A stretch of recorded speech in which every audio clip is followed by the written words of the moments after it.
Thank you for having me here. I'm proud and honored to speak here. I'm not a specialist at all. I'm a kind of a bastard. I was born in the south of the Netherlands, near Belgium, grown up in the north. From Catholic to Calvinist. I'm an engineer, make machinery. For my hobby, I'm a farmer. I was a politician for 10 years. And now I'm chair of AEDES for 7 years and for 1.5 years of Housing Europe. I'm going to talk about what Housing Europe does, but also about sustainability. And let me first start with some remarks that are not on your disc and the presentation. It's about migration. It's a big political issue also in the Netherlands. People are afraid of migration, and as Günter Bachmann already says, we have migration on a lower scale, on a regional scale, from the rural areas to the city area, from smaller cities to bigger cities. We see that all over the world. But on a larger scale, we have it between countries, between regions. And in my opinion, it's a bit of a political statement. Migration is here to stay. You can be afraid of it, but it is here to stay. We haven't even yet seen the influence of climate change, more drought around the middle of the world, and more rain in the north and the south. So people will start to walk to regions where there is more food, more work. It will come more and more and more. Then we have war, and we have economic osmosis. And on the other side, societies in the Western world especially need a workforce to keep their welfare at a certain level. So in my opinion, it's better to talk together, politicians, experts, people here in this room, about how to regulate this migration and how to integrate those people in our societies. It's good for them, but it's also good for our own society. And that is a better way than trying to keep them out, because you won't succeed in that, I think. So that was a statement I wanted to make before I start my presentation. I'm the chair of Housing Europe. Housing Europe has 5 working committees. One of the committees is the observatory. I'll talk about that later on. And another one is about energy and sustainability. And the vice chair of that is Marco Corradi. He's there. Please stand up, Marco. So if you have questions about that topic, you can ask him. He will be there. You can ask him everything about energy and that kind of stuff. Sustainability, not only on the hardware, about energy measures in housing, but more on the social side, about neighborhoods, about societies. That is more important. We tend to talk about sustainability in energy systems and what is good, and heating systems, and even more clever systems.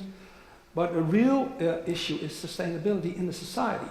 How do people live together? How can you manage that? And avoid trouble in societies and neighborhoods. The observatory, one of the working groups, is very important because it all starts with data. Know what is happening. This is a book. It's for the old-fashioned people here, but we have it still. It's also on the internet. It is the state of housing in the European Union. It was came out this spring. This year we do it every 2 years. And for almost every country in the European Union, we have the facts and figures about housing markets in that countries, but also on policy and policy development. So it's very interesting, if you want to know something about a housing market in the European Union, to look at those figures.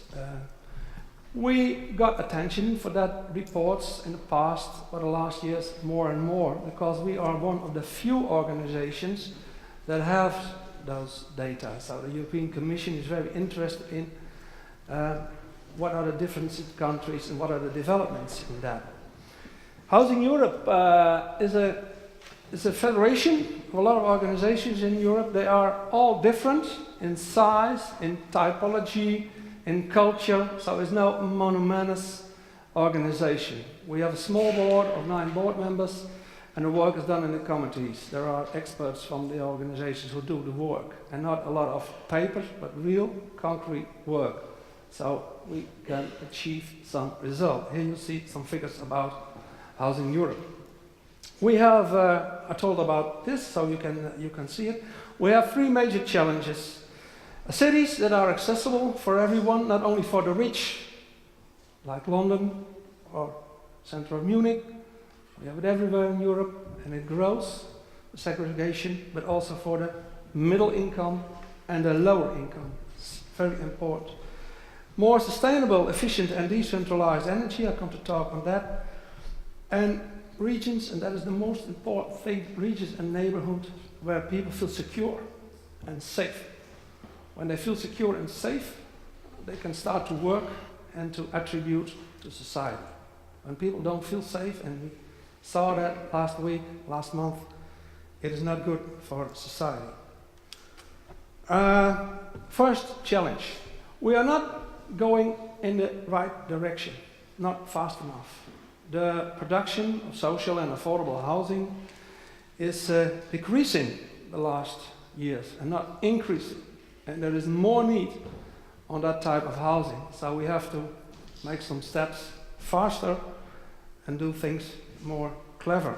There are more and more households on waiting list in almost every country of the European Union. There are exceptions, but a lot of countries there are more waiting lists. People, young people, stay longer with their parents than 6 or 10 years ago.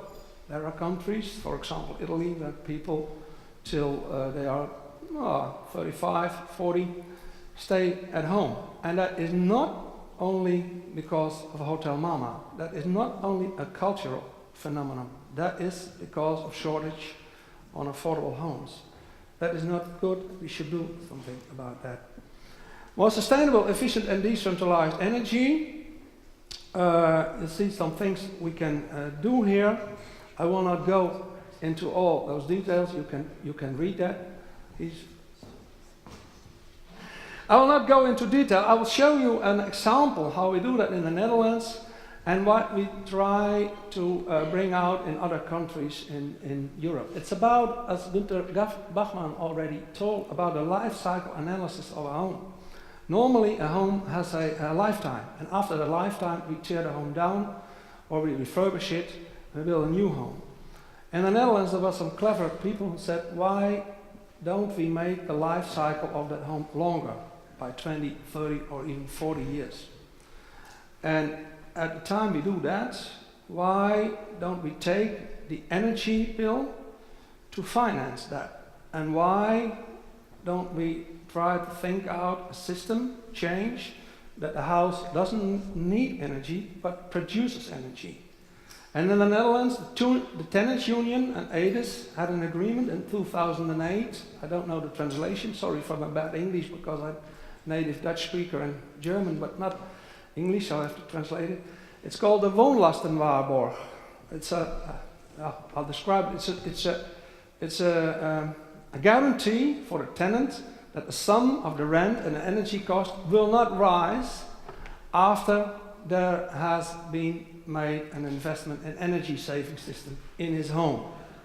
So it can, in the long run, only lower and not rise. That is working now for 7 years and is working very well. The next step was, why don't we use the energy bill, and it can be very high, it can go up to 45% of the total living cost of a tenant to finance that investment in the refurbishment, energy refurbishment in that home. And not in a traditional way, but in an industrial way, like car systems. When you see the development in the car manufacturing, Henry Ford, the Japanese, and now the Germans, how they do that in 115 years, that innovation jump, we can make that also, we think, in housing. This kind of refurbishment, it has been practiced now for 3 years. This is an old slides. It took, when we started, 10 days for a complete energy refurbishment in a home. They can do it now in 4 days.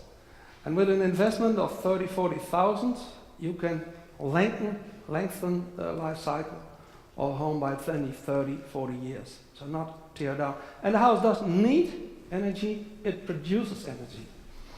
And what we also have experienced in the first tryouts, is that it's done so clever by the people who are doing the work that a lot of those homes can be taken off the grid. So we don't need grids anymore. That is state of the art, so it's not possible for every home, but it's doable, I think, in 5 years. What we do is industrialize a new house, a new roof on it. We don't take away the old roof because people stay in the home. They don't go out of the home during this operation. They stay in the home, so you don't have to take off the old room. You can put old roof. You can put a new roof over it with solar panels, with a big crane, and then a front, a back, and this is the end result. It's called energiesprong in the Dutch. In English, energy jump. And now it has been in a European program, Horizon 2020, to do it also in France and in the UK. What you need is a series of similar homes, not 1,000 homes who are completely different. If each individual home is completely different, it's not doable. But in the Netherlands, as in other countries, you have Rijtjeshuis. A lot of series are almost the same. We do it also last 2 years in blocks. It's more difficult because you have less space for your solar panels, technically more difficult, but it's doable. One of the projects that is very popular. The third challenge, and the most important challenge, is neighborhoods where people feel secure. And this is especially a Dutch topic, because in the Netherlands we have a kind of religion of mixed up neighborhoods. When you, as a foreigner, I think there are not much people from the Netherlands here, can they stick up their hands? No, not much, yeah, so few. When you as a foreigner come in the Netherlands, you see things that, you remark things that are not true in other countries. It's always cloudy, it always rains. There's always bad weather there. There's a lot of wind. It's very dense. People live very dense together. But if you are in a neighborhood, in a lot of neighborhoods, you cannot see the difference between social housing or private housing. You walk through that village, and we as people from the Netherlands, we think that's normal. But when we have guests from abroad, they say, well, that's strange. So I was in that experience too. When I came in the States, gated communities, or in Spain, they said, well, it's strange, yeah. For us, it's normal to mix up. And I think, I'm not a believer. I don't think that we can achieve a situation where the very rich and the very poor live up mixed. That is not, we are not going to achieve that, I think. But what we can do is try to mix up middle income with lower income, and make the housing and the neighborhood systems for especially lower income and very low income better. For example, social housing institutes in the Netherlands, housing companies, coöperaties called, they have the obligations to house homeless. So we have not much homeless in the Netherlands, because the housing institutes have the obligation to give them a house. They have always a chance to get a house. But it's not only about the hardware, it's also about the software. And then I'll show a good project of one of our members. It's called Eigen Haard.